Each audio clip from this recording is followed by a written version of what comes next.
Hello, আসসালামু আলাইকুম। কেমন আছেন সবাই? দেখেন রান্নাবান্না কমপ্লিট।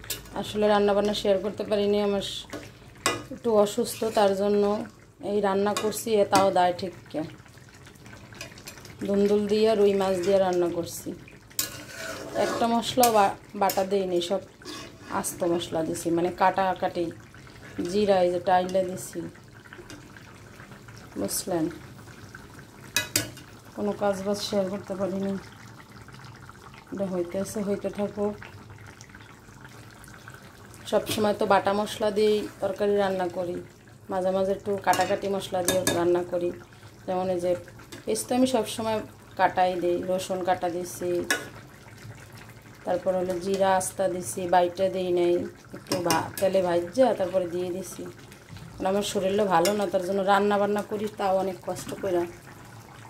বাড়ির থেকে আসছি, জার্নি করছি, আরও নানান রকমের দিক দিয়ে আমি তো অসুস্থ, তো তাই শরীরের দিক দিয়ে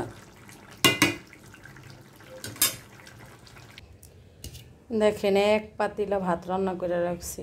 যে ভাত রান্না করা থাকলে ডিম ভাজ্য হইলেও খাইতে পারবে। আমি উঠে যদি অন্য তরকারি নাও রান্না করতে পারি, ডিম ভাজ্য হইলেও খাইতে পারবে।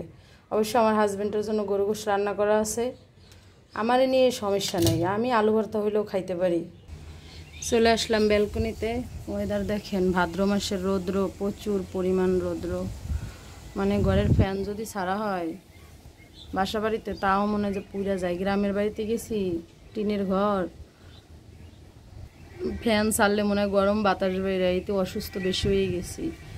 ওয়েদার দেখছেন, ওয়েদারটা অনেক সুন্দর, বাতাস আসে। ব্যালকনিতে এসে বসলাম। একটা মেয়ে মানুষ মনে চাইলে আলু সেদ্ধ দিয়েও খাইতে পারে। আমার হাজব্যান্ড আমার জন্য তরকারি আইনা দেয়, মানে বাহির থেকে। সবসময় আমি যখনই অসুস্থ বাহির থেকে তরকারি নিয়ে আসে। দেখেন আইসা দেখি মার্শাল্লাহ আমার মরিচ গাছ থেকে মরিচ অনেক বড় হয়ে গেছে। দেখছেন, আপনারা দেখতে পাচ্ছেন? এই দেখেন, এই দেখেন, মার্শাল্লাহ অনেক বড় হয়ে গেছে। এই যে আরও হয়েছে, এই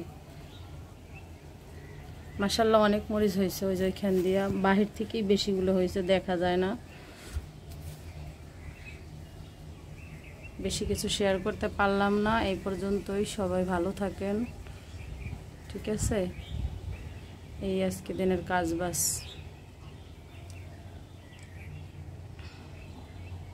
আল্লাহ হাফেজ।